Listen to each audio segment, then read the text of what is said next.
Well, hey, it's good to see you again. My name is Jada Ben, and welcome back to another Wax Showcase video, where, sir, I'd like you to have this token of my esteem, whether or not it makes up for all the damage.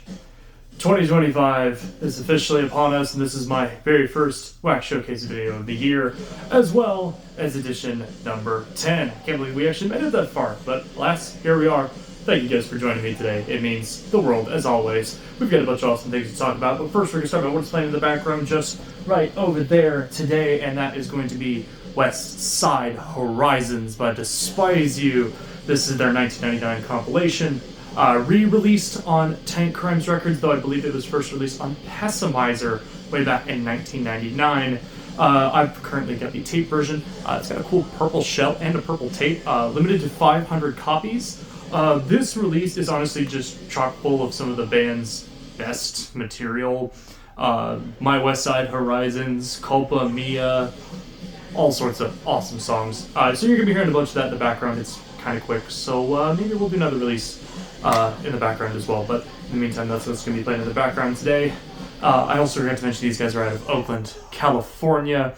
And as you can see by my son's sign back there, our hearts are with all of the people in Los Angeles. That includes all of the bands and labels. So we're going to talk about a couple of those bands here today. So hope these guys are doing all right. All right, first up on the episode today is we're going to talk about is a cool record from Storefront Church, released in 2024 independently. This is a one-man primary project, though he does have a bunch of other members that play with him, based out of Los Angeles, California. As you can see right here, mine is signed by Mr. Lucas, aka Storefront Church himself. We had the pleasure of catching him on his last tour that he did with Emma Ruth Rundle at the Austin Central Presbyterian Church, and towards the end of December there. I talked about this also in my awards video. This got my Vibes Award for last year. But this record is basically indie rock stylings and all sorts of lyricism and whatnot, but given a super orchestral layout.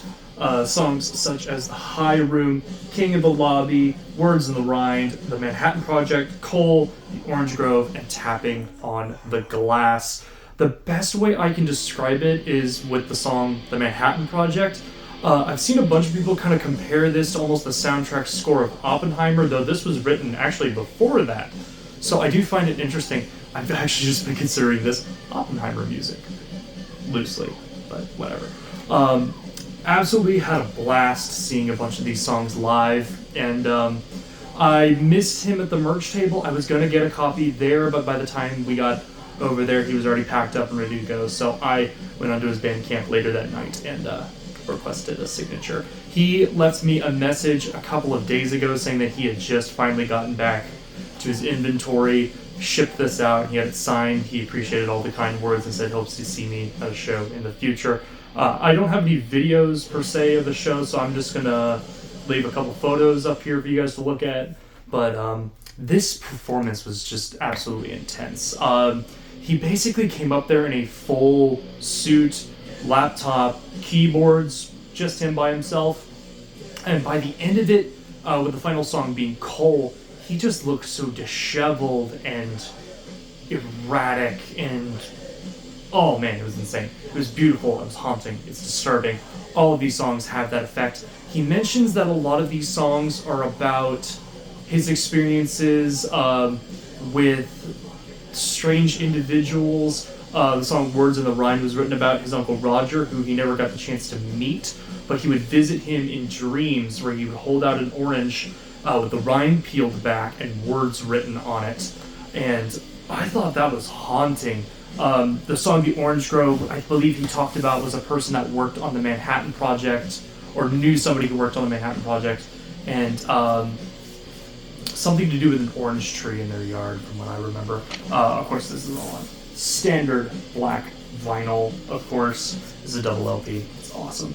It is about, I'd say 70 to 80 minutes, but it has been my go-to sort of driving record for a good little while now, and I'm actually very, very happy. I think if I had discovered this record earlier, I think it would have been a lot higher up.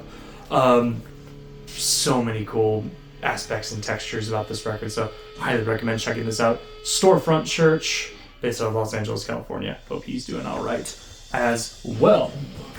Okay, we're going to kind of move over to the next record here, and that is Creeping Death with Wretched Illusions out in 2019 on E1 Music, which is now MNRK Heavy. I've got the, of course, signed copy, signed by Troy Adrian of St. Peeler, who's their live bass player, and Reese. We saw them January 2nd, 2025 for Free Week in Austin, Texas at the Mohawk. What a show. Seriously. I discovered these guys in the end of 2021. I picked this up at End of the Year Records. And it's been just a massive death metal discovery since then. This was kind of one of those first Texas death metal bands that I ever gotten into when I was starting to dive further into the scene. So many great tracks on here. Ripping Through Flesh, Bloodlust Contamination, Peeled from Reality, Wretched Illusions, and a personal favorite of mine, which they've never played before, Dawn of Time. We saw them play a couple tracks off of this in the past, and honestly, I feel like this is the band's strongest output. Their latest record was also really, really good, but this one holds a special place in my heart. It is just incredibly heavy for no sense of just brutality, being as heavy as they can be. Little hardcore elements laced in there as well, but you know, all things considered. The copy I have is this awesome glow-in-the-dark green with orange splatter. Maybe that'll get you better. There you go. That's a good cover for it. I don't believe there was a limitation specified for this one, but it was the very first pressing of it. If I can find a limitation, I will leave it on the screen here. But easily one of the best Texas death bands. We've seen these guys 5 goddamn times, and every single time they fucking bring it. Hope to see them again soon. Hopefully they're going to be working on some more music, because goddamn, if you haven't heard of these guys, check them out. Links in the description down below. So, Creeping Death, Wretched Illusions. Okay. We're going to talk about a record I did not think I would get in my collection because of some bullshit shenanigans. That is Rivers of Nile with Hierarchy, originally released in 2010 independently, but repressed in 2024 on Metal Blade Records. And the reason I say I didn't think I would ever get this in my collection is not because I didn't think they would reissue it. That was also a possibility, but once I saw the reissue, I'm like, by all means, I've got to go for it. I had another copy of this that was damaged in the mail pretty badly. The best I could describe it is there was just water damage all along this top corner. The corner was bent back. The record was warped beyond fucking repair. So I sent it back and had to go through a whole deal of trying to get another copy in. Luckily, I'd like to thank Kings Road Merch for being absolutely incredible and sending me a replacement copy, no questions asked, after I sent a bunch of photos and proof of receipt and everything. Much appreciated for those guys. This actually arrived very, very quickly after that. But in case you don't know, Rivers of Nile is a technical death metal band. They started going a little bit more into concept albums after this record. This is their second EP, from what I remember. So it's only 4 songs long. Personal favorites being Human Adaptation, Ultimate Sentience, and Post-Mortem Prostitution. I would say that this is more of the early to straight death metal, maybe a little more deathcore leanings than what they would become. But you can see elements of what would later become part of the bands. You kind of see these little technical elements, these little kind of different elements thrown in there as well, and it's definitely a really, really good release. The remaster on this sounds absolutely incredible. I'm surprised it took them this long to do it, but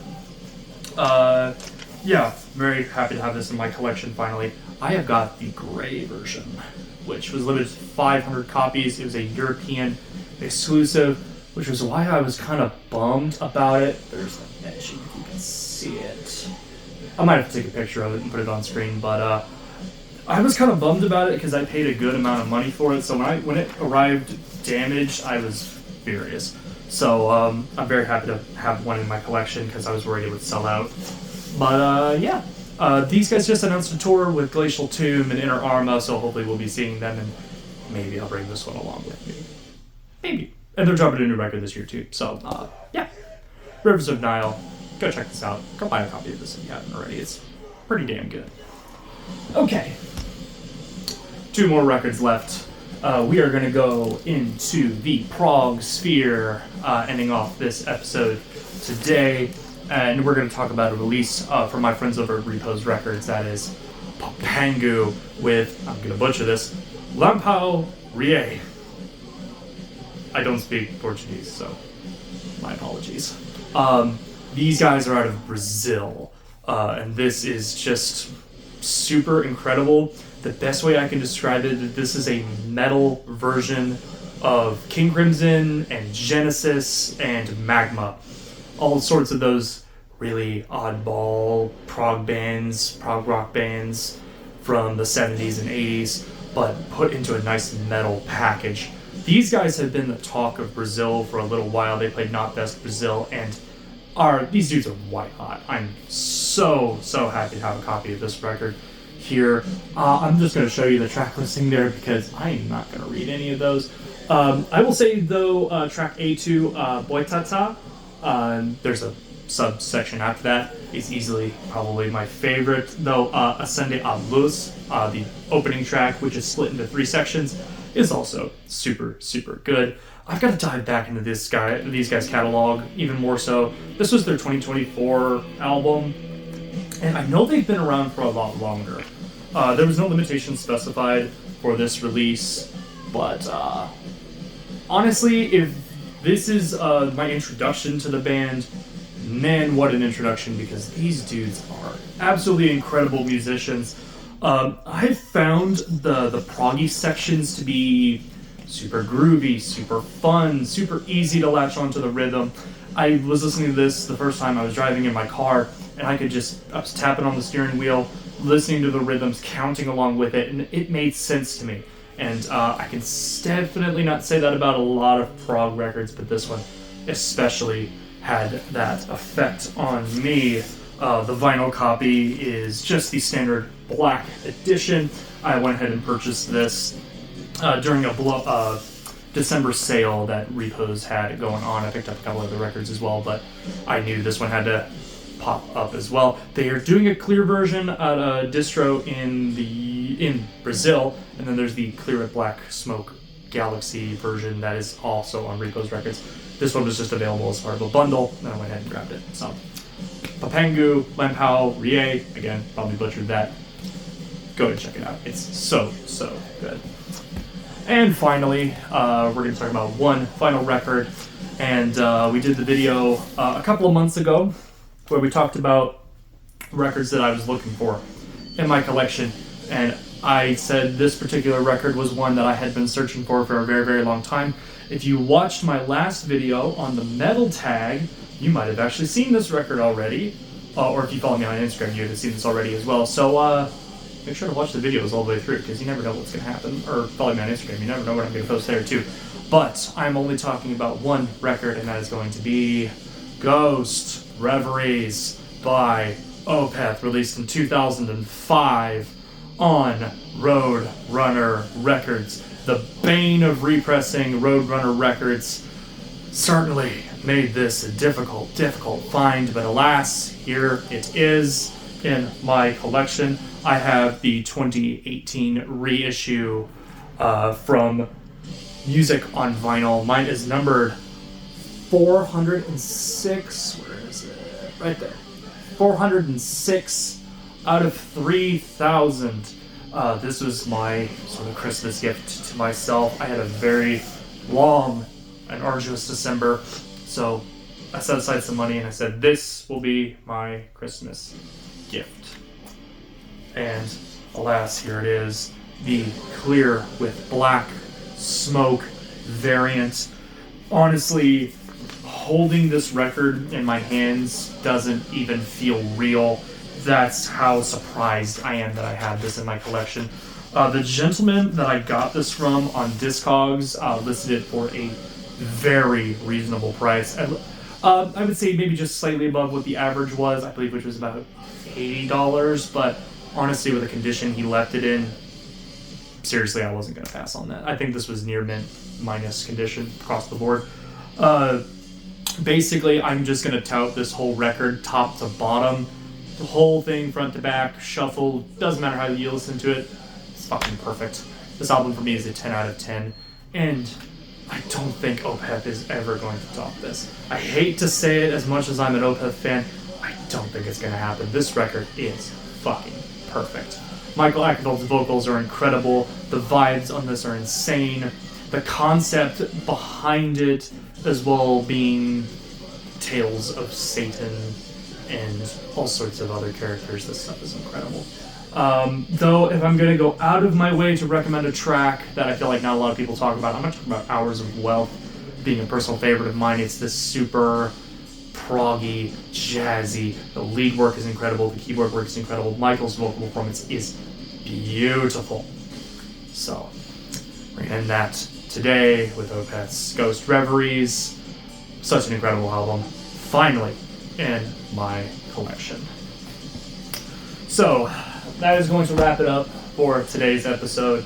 Like I said, our hearts go out to everybody battling the wildfires in Los Angeles. As somebody who lives in Central Texas, who watched the fires in Bastrop in 2010, about 15 years ago, I can tell you that city has never quite recovered the same way. So I'm hoping everybody that is watching from Los Angeles or knows somebody from Los Angeles, much like myself, I'm hoping that they are okay. I'm hoping that everything is fine and that you'll be here with me on the next video. We've got some awesome stuff planned this year, and I hope to see you there.